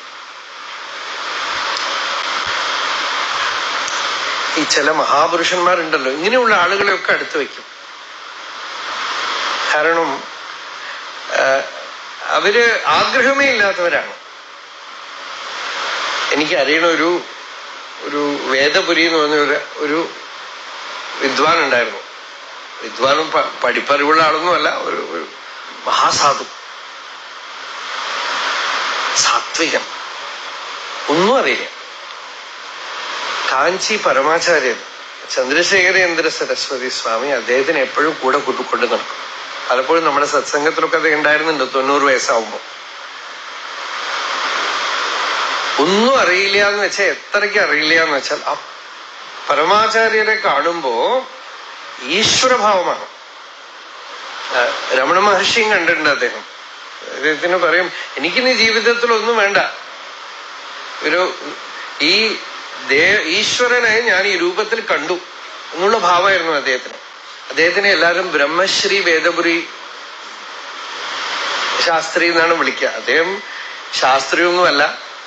ഒരു ദിവസം വലിയ വലിയ വിദ്വാൻമാർക്കൊക്കെ വാക്യാർത്ഥം പറഞ്ഞ ശേഷം പട്ടുവസ്ത്രമൊക്കെ കൊടുത്ത്, ഷാളൊക്കെ കൊടുത്ത്, ബ്രഹ്മശ്രീ ഇന്ന ആള്, ബ്രഹ്മശ്രീ ഇന്ന ആള് എന്നൊക്കെ പറഞ്ഞ് വിളിച്ചു. അപ്പൊ ഇദ്ദേഹം ഉള്ളിലൊരു സങ്കടം, ഞാൻ ഒന്നും പഠിച്ചില്ല, എനിക്കൊന്നും അറിയില്ല, ഞാൻ എന്തെങ്കിലുമൊക്കെ പഠിച്ചിരുന്നുവെങ്കിൽ ഈ ആചാര്യസ്വാമികള് എന്നെയും ബ്രഹ്മശ്രീ എന്നൊക്കെ വിളിച്ചവര് അദ്ദേഹത്തിന്റെ അടുത്തുനിന്ന് വല്ലതുമൊക്കെ കിട്ടുമായിരുന്നു എനിക്കെന്ന് വിചാരിച്ചു. അപ്പോ ചന്ദ്രശേഖരേന്ദ്ര സരസ്വതി സ്വാമി അപ്പൊ അടുത്തിരിക്കുന്ന ആള് വിളിക്ക്, അവനെയും കൂപ്പിട്, ബ്രഹ്മശ്രീ വേദപുരി ശാസ്ത്രി. അപ്പൊ എന്റെ അടുത്ത് അദ്ദേഹം ഇങ്ങനെ കരഞ്ഞുകൊണ്ട് പറയും, പെരിയവ എന്നെ ബ്രഹ്മശ്രീ എന്ന് വിളിച്ചു. അദ്ദേഹത്തിന്റെ വായു കൊണ്ട് എന്നെ ബ്രഹ്മശ്രീ എന്ന് വിളിച്ചു, എനിക്കിനി വേറെ ഒന്നും വേണ്ട. ഒരു പഠിപ്പ് അറിവൊന്നുമില്ല. പഠിപ്പറിവില്ല എന്നുള്ളത് എന്ത് രസാന്ന് വെച്ചാല്, വയസ്സാവുമ്പോ സ്വാമികൾക്ക് ചെവി കേൾക്കില്ലേ ശരിക്കും. അപ്പൊ ആരെങ്കിലുമൊക്കെ അടുത്തിരുന്ന് ഭക്തന്മാർ പറയണത് കേട്ടിട്ട് ഇങ്ങോട്ട് പറയും. അല്ലെങ്കിൽ തന്നെ അങ്ങനെ ഒരു പ്രോസസ് ഉണ്ടായിരുന്നു. ചിലരുടെ ഒക്കെ മുഖത്തേക്ക് നോക്കില്ല. അപ്പൊ അവരെന്തെങ്കിലുമൊക്കെ ചോദിക്കും, ഇങ്ങനെ വരുള്ളൂ ഈ ചോദ്യം. അപ്പോ ഒരാള് പറഞ്ഞു, ഞാനേ കൽക്കട്ടയിൽ ഇരിക്കുക, ഭാര്യയും കുട്ടികളും ഒക്കെ തമിഴ്നാട്ടിൽ എവിടെയോ ആണ്, എനിക്കൊരു ട്രാൻസ്ഫർ കിട്ടണില്ല, പരിവ അനുഗ്രഹം. ഇതിനൊക്കെ വരുമല്ലോ ഗുരുവിന്റെ അടുത്ത്. അപ്പൊ ഇയാള് പറഞ്ഞു, എനിക്കൊരു ട്രാൻസ്ഫർ കിട്ടാനായിട്ട് അനുഗ്രഹിക്കണം. അപ്പൊ ഇദ്ദേഹം അവിടുന്ന് കേട്ടു, ഇദ്ദേഹത്തിന് ഇംഗ്ലീഷ് അറിയില്ല. അപ്പൊ സ്വാമിയോട് ചോദിച്ചു, എന്താ ചോദിക്കണമെന്ന് ചോദിച്ചു. എന്നെ വേണം? ട്രാൻസ്ഫർ, അവർക്ക് ക്യാൻസർ വേണം. ഈ ട്രാൻസ്ഫർ ക്യാൻസർ ആയിട്ട് മാറി. അയാൾക്ക് പേടി. കാരണം കൈ തൂക്കി എന്തെങ്കിലും ആശീർവാദം വല്ലതൊക്കെ കൊടുത്താലോ അതുവരെ പേടിയാവും. അപ്പൊ ഇത്രയുണ്ട് അറിയില്ല, ഭാഷാജ്ഞാനം ഇല്ല. ഈ ട്രാൻസ്ഫറും ക്യാൻസറും കൂടെ വ്യത്യാസം അറിയില്ല. പക്ഷേ എപ്പോഴും അദ്ദേഹത്തിനെ കൂടെ കൊണ്ട് നടക്കുമായിരുന്നു. രാത്രിയൊക്കെ അദ്ദേഹത്തിനോട് സംസാരിച്ചിരിക്കും, എന്തെങ്കിലും കാര്യമൊക്കെ ചോദിച്ച്. വളരെ സിമ്പിളായിരുന്നു. അപ്പൊ ഈ ഗിരി ശങ്കരാചാര്യരുടെ കൂടെ ഇരുന്ന് കഥ പറയാണ്. ഈ ഗിരി ആചാര്യസ്വാമികൾക്ക് സേവ ചെയ്യും, തുണി അലക്കി കൊടുക്കുകയും ഭിക്ഷ പാചകം ചെയ്ത് കൊടുക്കുക, എന്തെങ്കിലുമൊക്കെ ഉണ്ടാവുമല്ലോ. മറ്റ് ശിഷ്യന്മാരുടെ കൂടെയും ഒക്കെ എല്ലാവർക്കും സേവ ചെയ്ത് ഇങ്ങനെ നടന്നുകൊണ്ടിരുന്നു. അങ്ങനെ ശൃംഗേരിയിലെ തുങ്കാതീരത്തില് കുറച്ചു കാലം താമസിക്കുമ്പോ മറ്റ് ശിഷ്യന്മാർക്കൊക്കെ എല്ലാവർക്കും പാഠമൊക്കെ ചൊല്ലുമ്പോ ഈ ഗിരി വരാതെ ശങ്കരാചാര്യര് അന്നുള്ള ആ സത്സംഗം ആരംഭിക്കില്ല. എന്തെങ്കിലുമൊക്കെ ശാസ്ത്ര വിഷയമായിട്ട് പഠിപ്പിക്കുമ്പോ ഗിരി വരാതെ ആരംഭിക്കില്ല. മറ്റുള്ളവർക്ക് കുറച്ച് അത് കാണുമ്പോൾ ഒരു ഇറിറ്റേഷൻ തോന്നും. കാരണം ഇയാൾക്ക് ഇപ്പൊ എന്ത് മനസ്സിലാവും, ഒന്നും അറിയില്ല, ഇയാൾക്ക് വേണ്ടി എന്തിനാ ഇപ്പൊ കാത്തിരിക്കണതെന്ന്. പക്ഷെ ആചാര്യസ്വാമികളാണെങ്കിലോ ഗിരി വന്നിട്ടേ ആരംഭിക്കും. അപ്പൊ ഒരു ദിവസം ഈ ഗിരി നദിയിൽ തുണി അലക്കിക്കൊണ്ടിരിക്കുക. എത്ര നേരം? കുറെ നേരം ഇവര് കാത്തിരുന്നു, ഗിരി വന്നില്ല. അപ്പൊ ഒരു ശിഷ്യൻ പറഞ്ഞു, നമുക്ക് ആരംഭിക്കാലോ. ഗിരി വന്നിട്ടില്ലല്ലോ.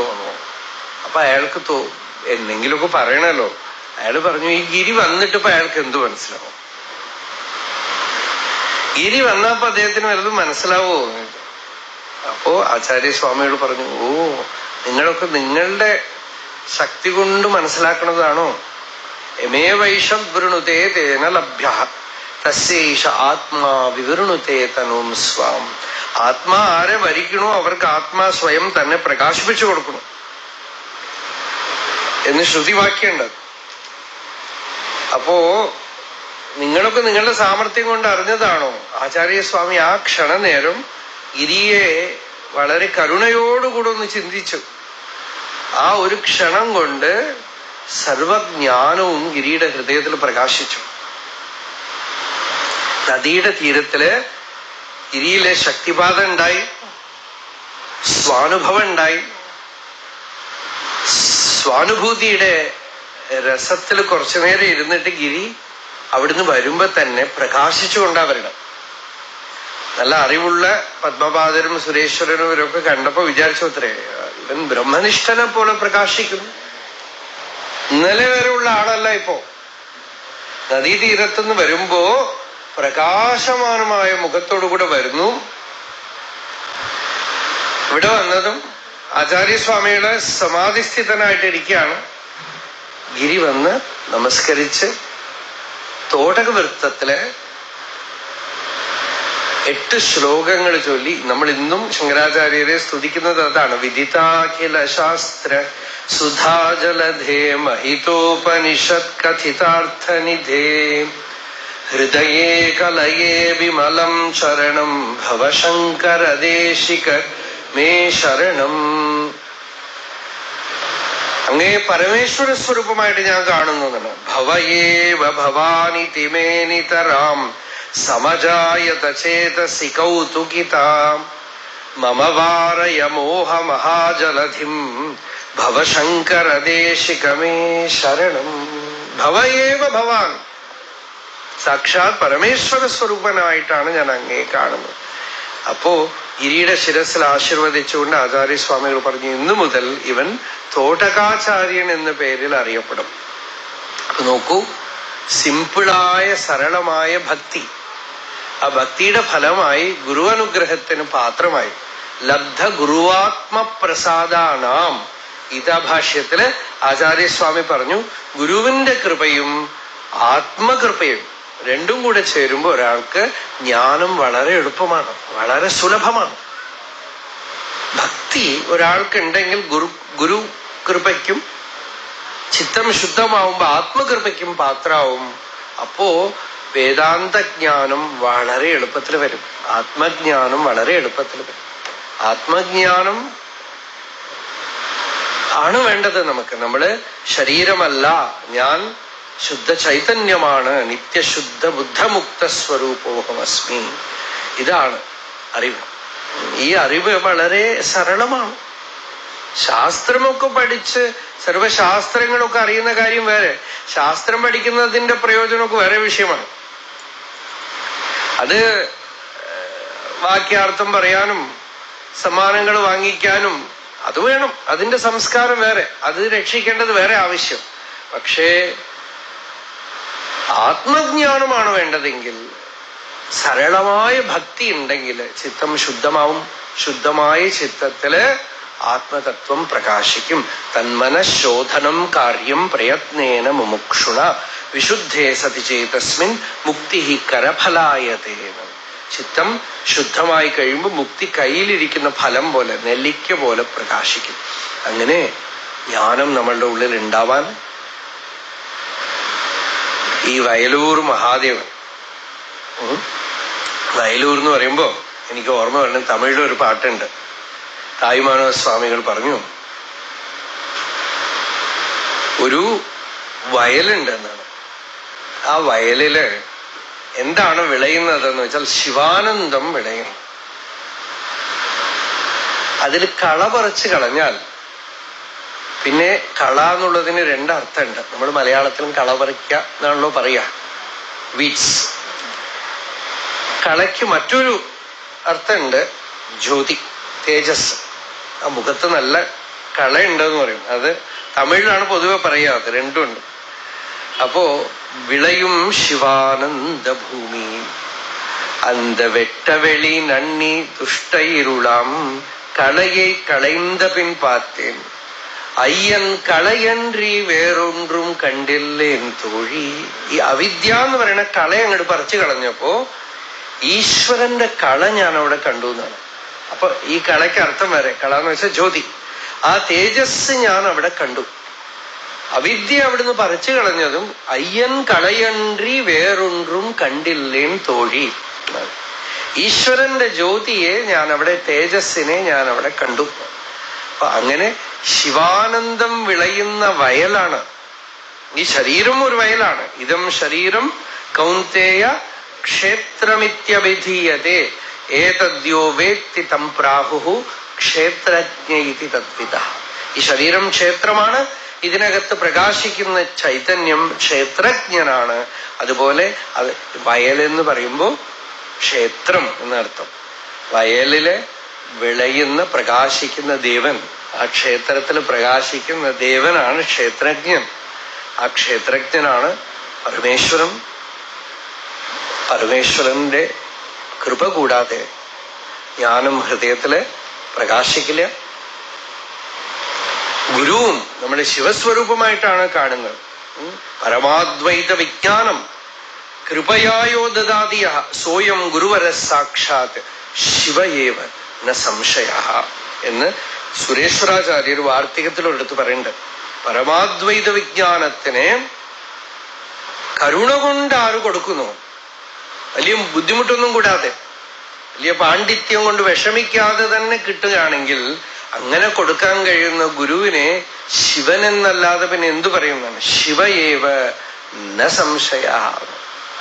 അപ്പൊ അവരൊക്കെ ശങ്കരാചാര്യരെ കണ്ടവരാണല്ലോ. അതുകൊണ്ട് അവർ പറഞ്ഞു, രമണ മഹർഷിയെ കണ്ടവരും ഒക്കെ അങ്ങനെയാ പറഞ്ഞു. ഒരു ബുദ്ധിമുട്ടില്ലാതെ അങ്ങനെ ശിവാനന്ദം, ശിവജ്ഞാനം അങ്ങനെ പ്രകാശിക്കുകയാണ് ആ സന്നിധിയില്. എത്രയോ ആൾക്ക് വളരെ ലളിതമായി ശിവജ്ഞാനത്തിനെ പ്രകാശിപ്പിക്കാനാണ് ഒരു മുക്തപുരുഷന്റെ സാന്നിധ്യം വരുന്നത്. അതുകൊണ്ട് അത്തരത്തിലുള്ള ഒരു ഗുരുവിന്റെ ലാഭം, ജ്ഞാനലാഭം ഉണ്ടാവാൻ നമുക്ക് ഭക്തിയാണ് ആശ്രയണീയമായിട്ടുള്ളത്. ശിവഭക്തി. ശിവഭക്തി ഉള്ളിൽ വരുമ്പോ നമ്മുടെ ജീവിതം ധന്യമായിട്ട് തീരും. ഗണപതിയുടെ ഒരു സ്തോത്രം ഉണ്ടല്ലോ ശങ്കരാചാര്യരുടെ ശിവാഷ്ടകത്തില്, ശിവഭുജംഗ പ്രയാതത്തില്. അതിൽ ഗണപതിയെ സ്തുതിക്കുന്നത് ശിവപ്രേമ പിണ്ഡം ഭജേ വക്രതുണ്ടം. ആ ശരീരം തന്നെ ശിവപ്രേമാണത്രേ.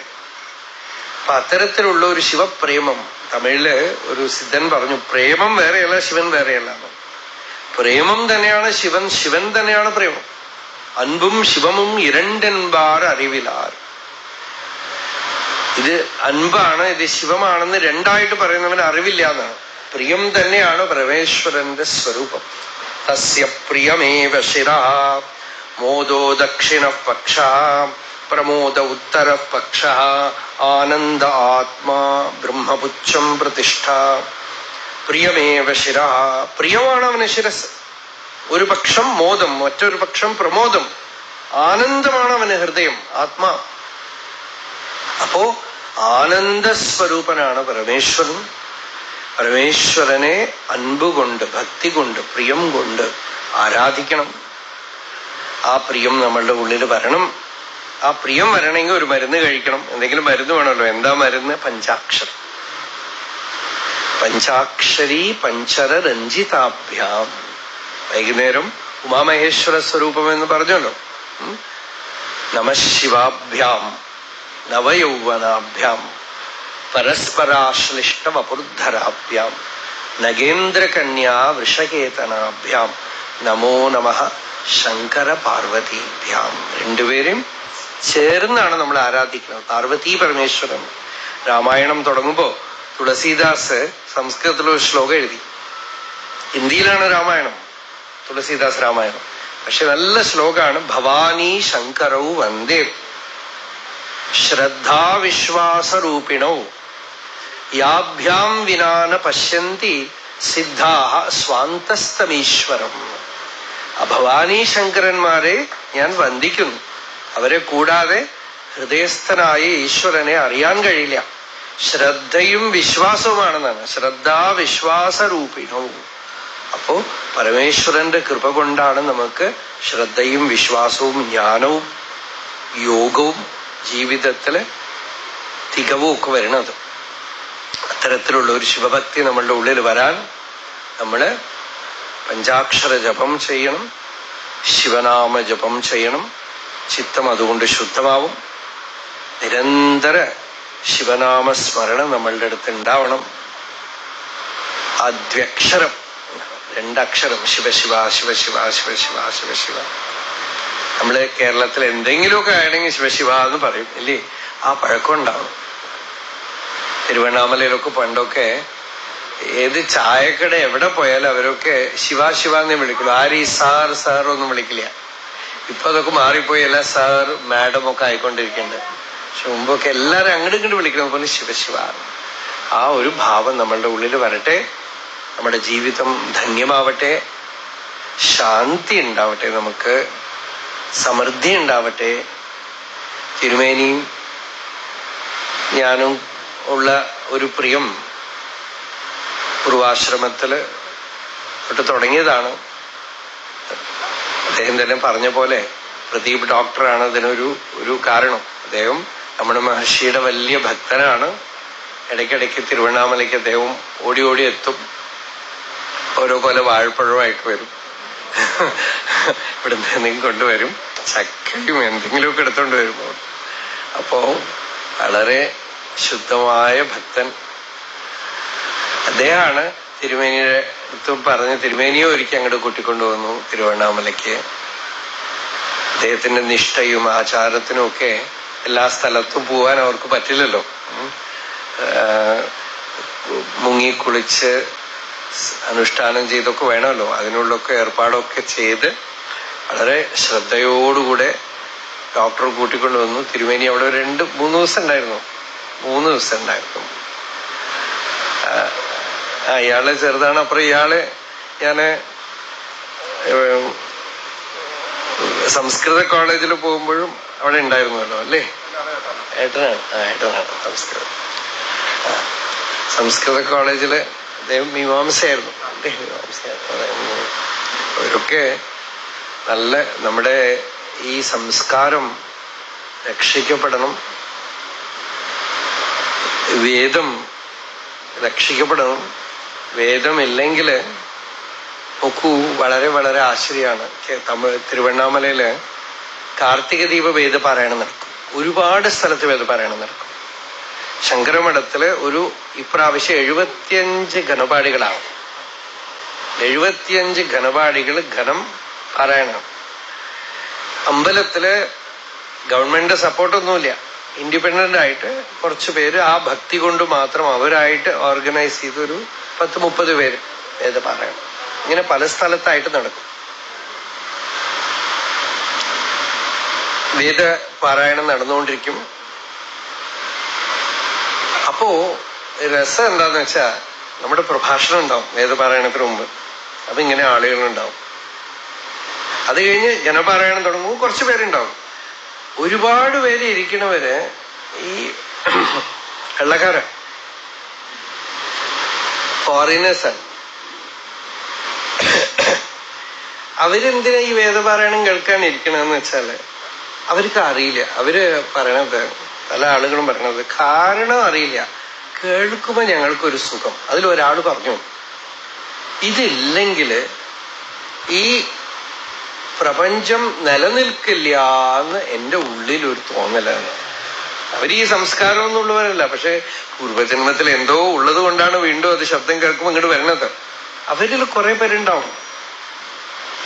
അതിലൊരാള് ലെൻഡർ എന്ന് പറഞ്ഞിട്ട് ഒരാള് യൂറോപ്യനാണ്, സ്പെയിൻ ആണെന്ന് തോന്നുന്നു. ഏകദേശം 50 വർഷം മറ്റായി തിരുവണ്ണാമലയിൽ. അദ്ദേഹം വിരൂപാക്ഷ ഗുഹയിലായിരുന്നു ഏകദേശം ഒരു 40 വർഷം.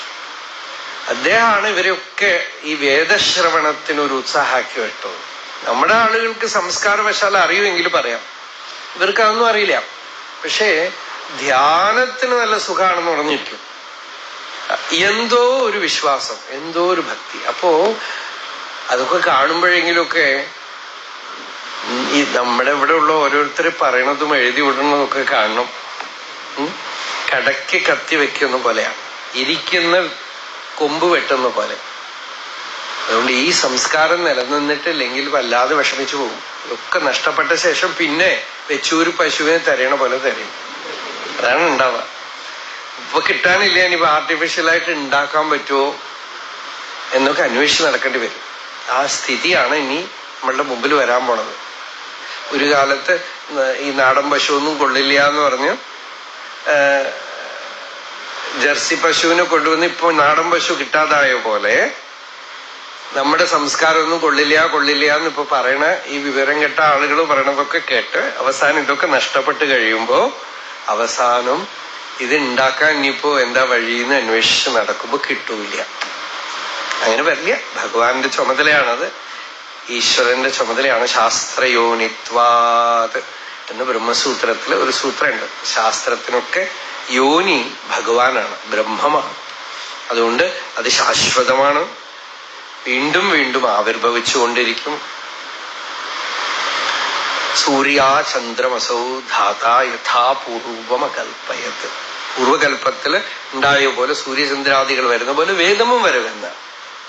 യസ്യ നിശ്വസിതം വേദ, ഭഗവാന്റെ നിശ്വാസമാണ് വേദം. അതുകൊണ്ട് ഈ വേദം സംരക്ഷിക്കപ്പെടണം, കർമാനുഷ്ഠാനവും സംരക്ഷിക്കപ്പെടണം. ചിത്തശുദ്ധിക്ക് കാരണമാണ്. അതിൽ നിന്നാണ് ഋഷികളൊക്കെ വന്നിരിക്കുന്നത്. ഉപനിഷത്തുകളൊക്കെ അതൊക്കെ കൂടിച്ചേർന്നാണ് ഇരിക്കണം. അതുകൊണ്ട് അത്തരത്തിലുള്ള ഒരു വൈദിക സമ്പ്രദായത്തിൽ സംരക്ഷിക്കപ്പെടുന്ന ഈ ദിവ്യക്ഷേത്രത്തില് പരമേശ്വരൻ വേദനായകനാണ്. വേദനായകനായ ഭഗവാന്റെ സന്നിധിയില് ഈ ഒരു ഊട്ടുവരയില് ഇത്രയും ഭക്തജനങ്ങൾ ചേർന്നിരുന്ന് കുറച്ചു നേരം നമ്മള് ദക്ഷിണാമൂർത്തി സ്തോത്രവും ശിവഭക്തിയും ഒക്കെ ആയിട്ട് ഒന്ന് സ്മരിച്ചു. ആ ഈശ്വരാനുഗ്രഹം എല്ലാവർക്കും ക്ഷേമം നൽകട്ടെ. ഈ അമ്പലവും കൈമുക്കും മനയും അവിടെ വേദാധ്യയനം ചെയ്യുന്ന ആ വേദപാഠശാലയും ഒക്കെ ഭഗവത് അനുഗ്രഹം കൊണ്ട് നല്ല സമൃദ്ധമായി ക്ഷേമമായിട്ട് സമൃദ്ധിയോടുകൂടെ ഇരിക്കട്ടെ എന്ന് ഭഗവാനോട് പ്രാർത്ഥിച്ചുകൊണ്ട് ഈ വാക്കുകൾ ഇവിടെ ഹര നമഃ പാർവതീപതയേ ഹര ഹര മഹാദേവ.